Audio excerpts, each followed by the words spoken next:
या पहली बार किसी हवेली से खाली हाथ जा रहा है, इसका अंजाम बहुत बुरा होगा। एक दिन ऐसा दिन आएगा कि भरथरी इस ढोलिया सरंगिया को उठाएगा और रोते हुए मेरे चरण में जरूर आएगा। चलता हूँ। जय हो बाबा भोलेनाथ, जय हो।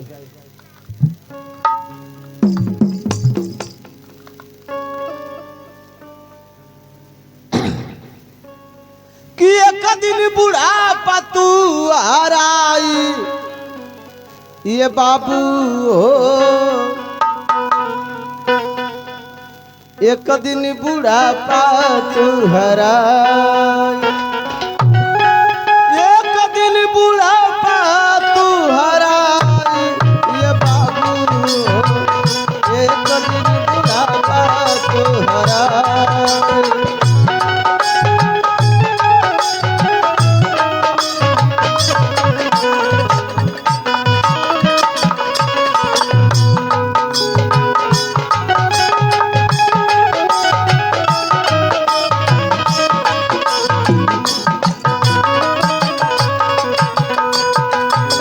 ये बाबू जे भी संसार में जन्मा ले एक दिन जरूर बूढ़ होई। आइए हो। आज जब बूढ़ होई चलवा तब भगवान वहां से 3 गो संदेश भेजे ना। आइए हो गुरुजी। कौन संदेश? कौन कौन? करिया पार सफेद हो जाई, मुँह के दांत टूट जाए ये बाबू, मुँह के दांत टूट जाए।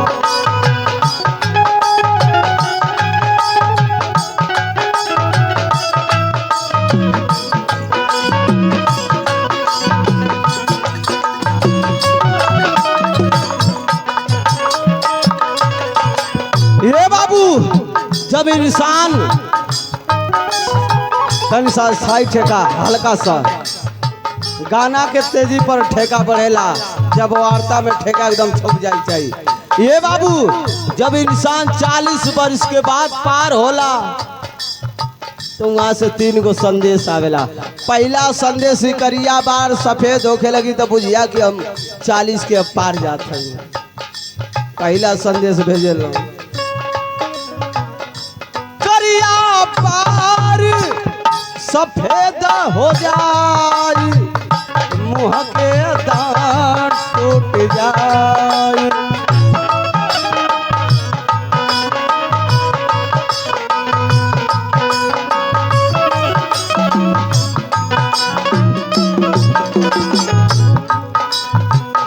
और अखिया के जोता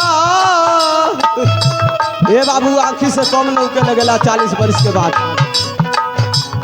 आँखिया के जोता धूमिल हो जाए, आँखिया के जोता धूमिल हो जाए, हाथवा में लाठी लोग थमाई ये बाबू, एक दिन बुढ़ापा तो हराए।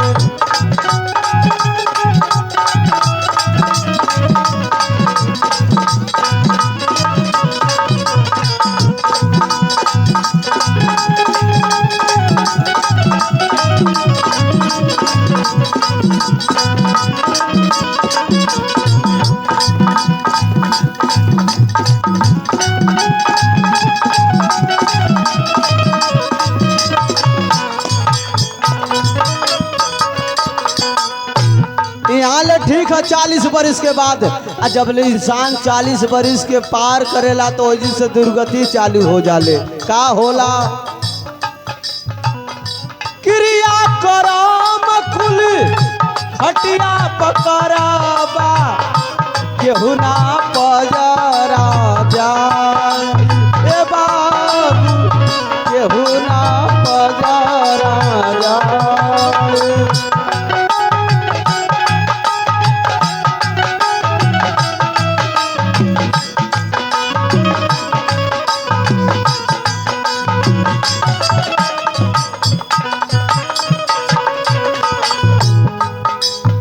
क्रिया कर्म कुल खटिया करवा के ना पजरा जाई। आज जौने मेहरारू के बहुत दुलारत रहू का करे जवने तिरियावा के बहुते दुलारत रहला जवने तिरियावा के बहुते दुलारत रहला ओ हिन्नाई ये बाबू ये कदिन बुढ़ापा तुम्हारा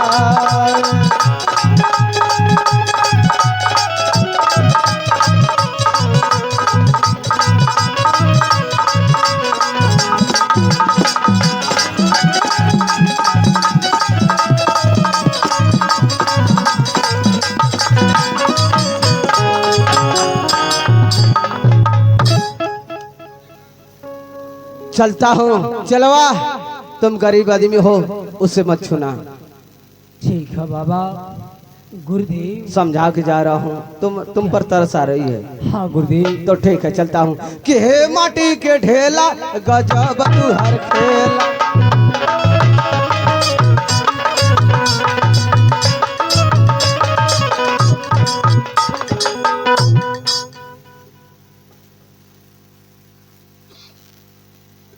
दरबारी महारानी दरबारी कहीं महारानी दरबारी एक काम करो।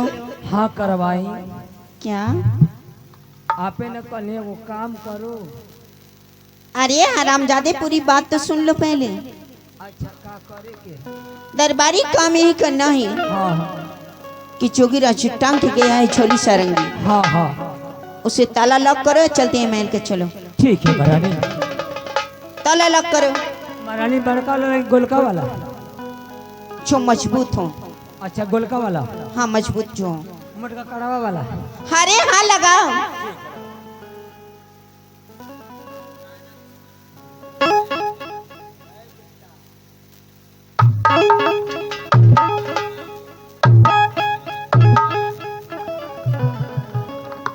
महारानी ताला लोग कर दिले महारानी। ठीक है चलो चलते हैं महल को। ठीक है महारानी चलिए, हमको डर लगा था महारानी, जल्दी यहाँ से निकल। ठीक है चलो।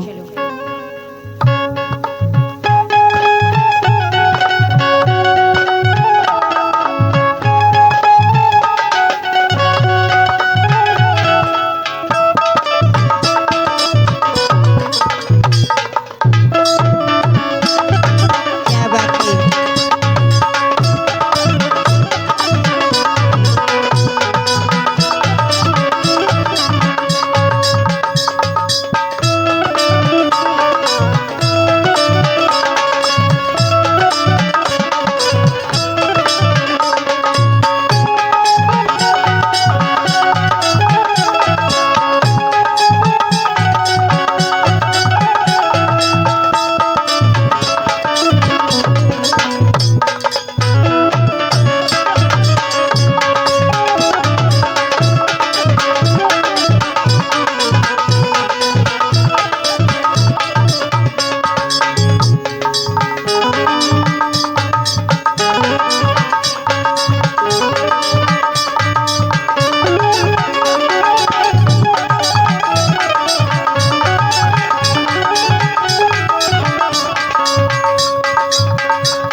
राज दरबारी, ओ राज दरबारी,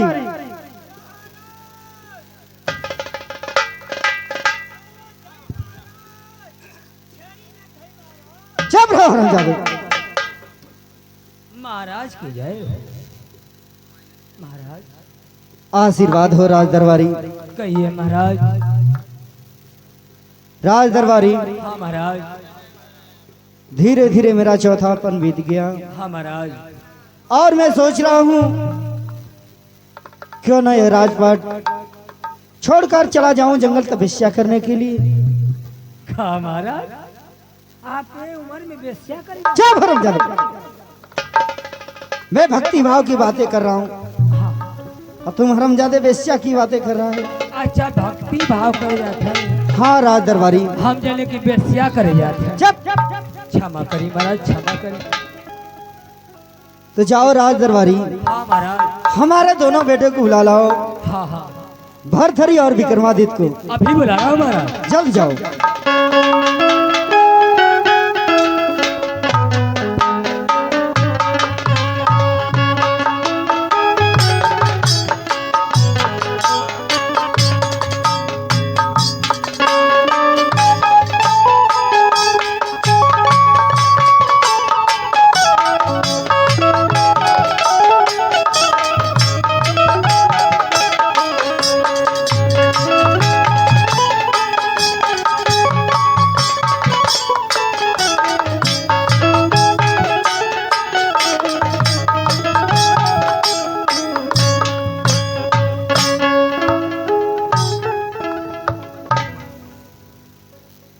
महाराज, हम गए डरिए में भूला गए का कहलिए।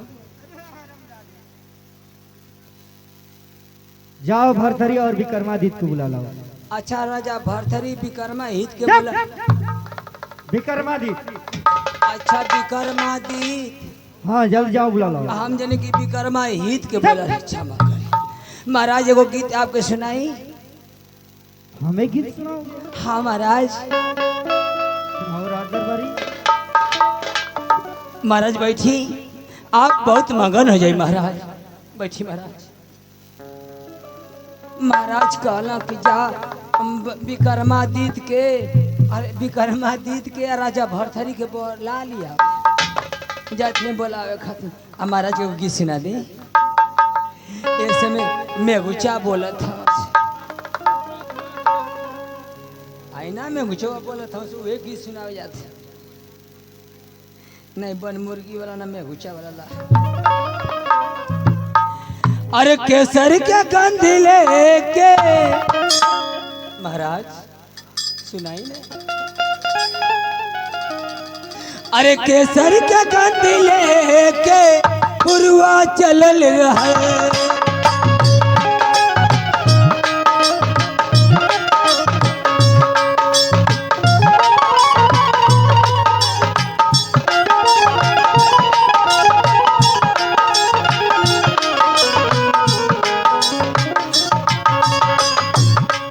केसरी के गंध लेके पुरवा चलल रहे।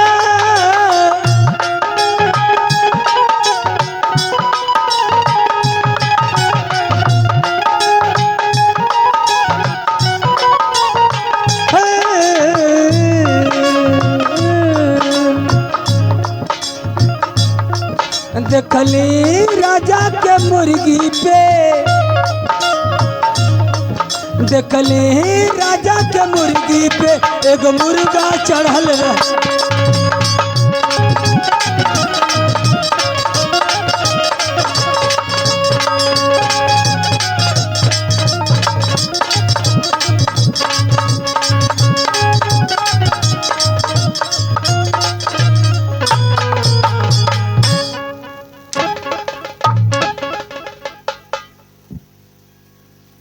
राजा के मुर्गी पे मुर्गा चढ़ा रहा है, देखे हो तुम? अरे हरामजादे, मैं जितना कहता हूँ उतना ही सुनो। जाओ भरथरी और विक्रमादित्य को बुला लाओ। अच्छा राजा, भरथरी विक्रमादित्य को बुला लिया है। जल्द जाओ। बैठी।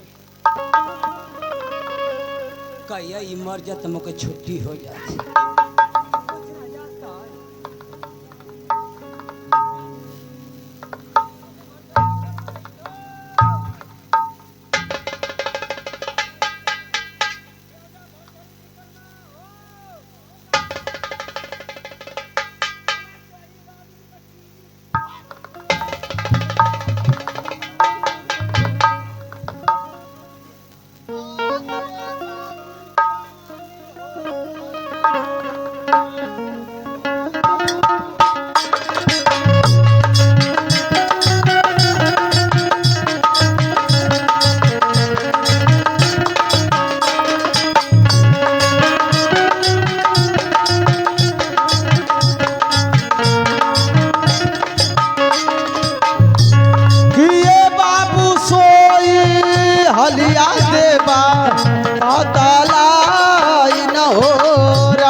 कहिए पिताजी, हम दोनों भाई को अचानक इस हवेली में बुलाने का क्या कारण हो सकता है? बेटा भरथरी, धीरे धीरे मेरा चौथापन बीत गया और मैं सोच रहा हूँ क्यों न वनवास चला जाऊं तपस्या करने के लिए। क्या पिताजी, ये तो बहुत अच्छी बात है। अगर आप तपस्या करना चाहते हैं तो हम दोनों बेटे का फर्ज यही बनता कि अपने बूढ़े बाप को शान और शौक से जंगल में तपस्या करने के लिए भेज दिया जाए। तो ठीक है बेटा, ये राजपाट तुम लोग चलाओ बेटे। जैसे आपकी आज्ञा में पिताजी। आप बैठिए, मैं दरबारी को बुलाकर सारा इंतजाम करवाता हूँ। दरबारी बेटे, हेलो राजा और ताज।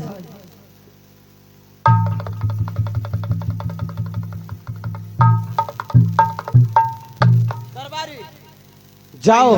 कहिए बाबू गुलाब सिंह। अरे अरे राजा भरथरी। लगता है कि तुम भट्ठा पर चले गए थे। हाँ तुम से लेने कच्ची। वो उसमें ना करो। दरबारी दरबारी जाओ, पहनने के लिए कपड़ा, खाने के लिए सामान और एक रिजर्वेशन टिकट बहुत जल्द लेकर आ जाओ। आखिर कहाँ हमारे पिताजी जंगल में तपस्या करने जा रहे हैं। हाँ हाँ दरबारी, कहिए एगो बात। कहो।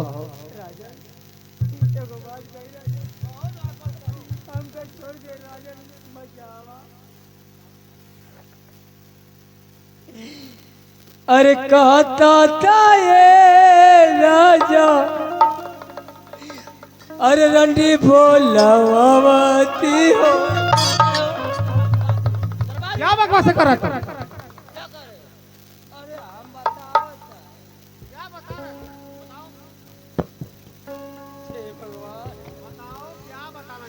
राजा महाराज जात हम तपस्या करने के लिए। तपस्या तो लोग दुख ना होता। क्यों नहीं दुख हो रहा है? हमके बहुत दुख है। द्वारपाल, हमें भी दुख हो रहा है कि हमारे पिताजी हम लोग को छोड़कर तपस्या करना चाहते हैं। हमके छोड़ जाता तो हम तकलीफ होता तो गाना गाओ। गाओ द्वारपाल, बताओ। अरे कहता था ये राजा, अरे रंडी बोलवाती।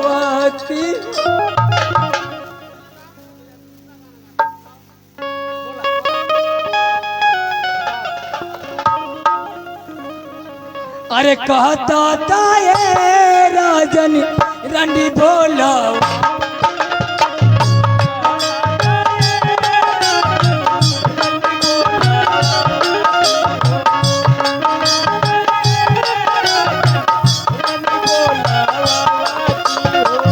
कहता था ये राजन रंडी बोलवाती हो।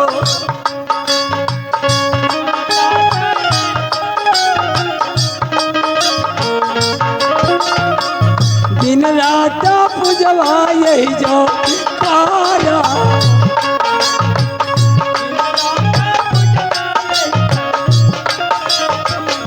वाह द्वारपाल, वाह। क्या पिताजी को शाबाशी दे रहा है? कहता तो ये राजा रंडी बुलौती और दिन रात उनकी पूजा करे।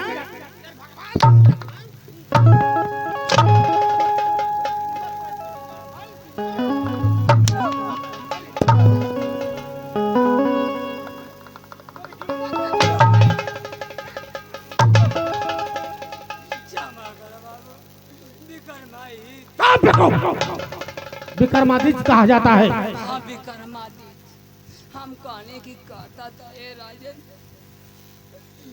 रंडी बोलती। द्वारपाल, जबान संभाल कर बोला करो। क्षमा कर। पिताजी जा रहे हैं तपस्या करने के लिए। अच्छा तपस्या। भगवान की भक्ति करना चाहते हैं द्वारपाल, और तुम उल्टी सीधी बातें कर रहे हो। पूजा करे खातिर कर। हाँ द्वारपाल, तो देखो पिताजी के लिए जो भैया बोले हैं, खाने पीने का व्यवस्था, पहनने का वस्त्र अच्छा लेकर आओ। खाए पिए में का ले? जो तुम्हारी इच्छा हो। नरम तो तोहरी बाबूजी के नरम चारा तो सोचत हैं कि तोरी बाबूजी के बादाम ले ले। बादाम? हाँ हाँ द्वारपाल, ये तो बहुत बढ़िया चीज है। हरी खा बताई बाबू, गए नहीं घोसी ने अच्छा। वो मार्केट से निकलनी है। हाँ। एक एगो बदामिया एक आख पाव का। हाँ क्या करे भैया ये? हाँ पूरा गोल गोल आवत है। ये कैसी बादाम आई है द्वारपाल? पहाड़ी इलाका से गिरल है। अच्छा ऊपर घास आओ नीचे वो बदामिया। अच्छा, ऊपर घास भी है, नीचे बादाम है। हाँ पत्ती ऊपर पत्ती करिया करिया नीचे वो बदामिया। अच्छा अच्छा, तो ठीक है, उसी को लाना। हाँ तो क किलो ले ले। कम से कम 2 किलो। 2 किलो में तो 8 को चढ़वे करे। 8 को चढ़ेगी ना, तो बहुत है द्वारपाल। हाँ 1 महीना एगो बदे में कुछ ये ना। 1 महीना 1 बादाम? हाँ एगो बदे में कुछ ये ना। कमाल है द्वारपाल।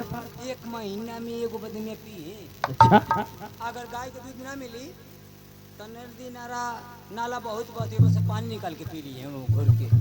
क्या बकवास कर रहा तू?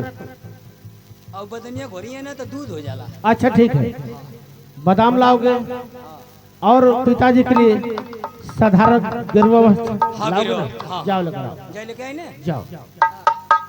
लेके आए ना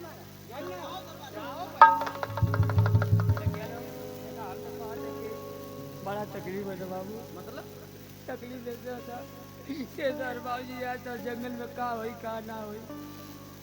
बात क्या परेशान हो रहे? कहानी है ये मंदिर बना हेलो लेकिन पिताजी नहीं सुन रहे ना। मैं लट्टुमा के लगा एक बित्ता जमीन खा ली। वही जगह बची है, जाओ लेकर आओ। भैया तो कोई जाए काशी मथुरा, कोई जाए हरिद्वार, सबसे बड़ी तीर्थ है यारो ये अपना घर द्वार। स्वर्ग से सुंदर सपनों से प्यारा है अपना घर द्वार। स्वर्ग से सुंदर सपनों से प्यारा है अपना घर द्वार। हम पर रहे जी बरसता सदा तुम्हारा प्यार न रूठे कभी घर द्वार।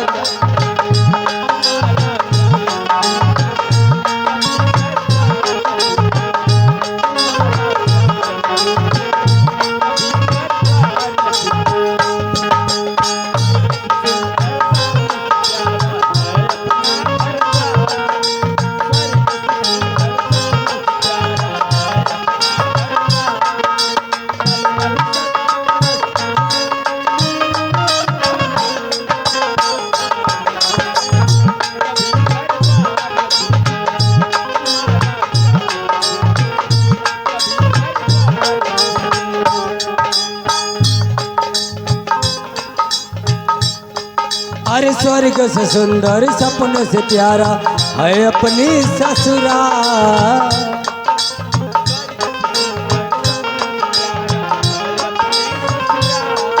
अरे स्वर्ग से सुंदर सपनों से प्यारा है अपनी ससुराल। किसी का सार न छूटे मेरी ससुराल।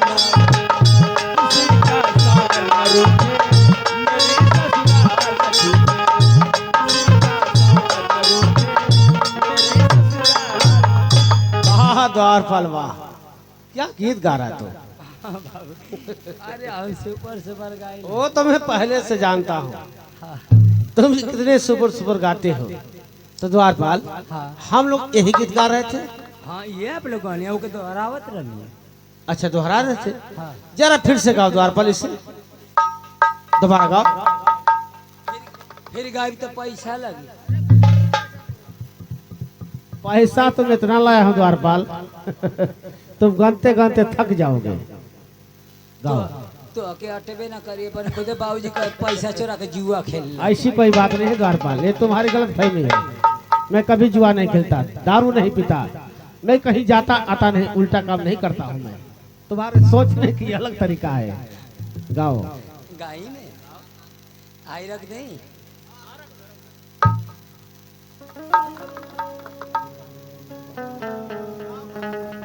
ले आपके सुनाओ थे। अरे स्वर्ग से सुंदर सपनों से प्यारा है अपनी ससुराल।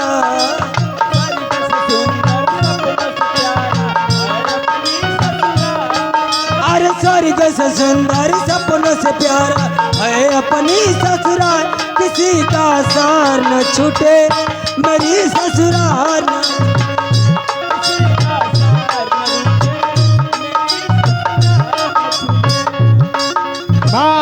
वाह, क्या गाना गा रहा है, कसम से मेरा दिल चाहता है ना कि आप तुझे ढेर सारा इनाम दे दूं। कसम से बाबू हाँ इनाम दे अच्छा एकदम, इनाम कबो न पौले इसलिए तुम्हें देना चाहता हूँ। तोर बाबूजी एकला दे तो रहलन त गिर गेलन देती। लेकिन मैं देना चाहता हूँ द्वारपाल। इनाम लोगे? हाँ हाथ ऊपर करो, हाथ ऊपर करो। ये कौन इनाम है? ऐसा इनाम मैं देता हूँ। जब हाथ ऐसे करोगे तो मैं इस तरह तुम्हें लुटाऊंगा, तुम लूटोगे, है ना? दूजे दूजे किस्म का इनाम हाँ मने ऐसे करता हमारे ऊपर करबा हाँ द्वारपाल, मने ऐसे लुटाईबा एकदम जान तो गए। मने हम ऐसे कर हाँ हाँ तो तू हमारे ऊपर परछाव ना कर। हाथ ऊपर करो, इनाम लोगे ना? हाथ ऊपर करो, मैं तुझे इनाम दूं। देखो इनाम मिल गया।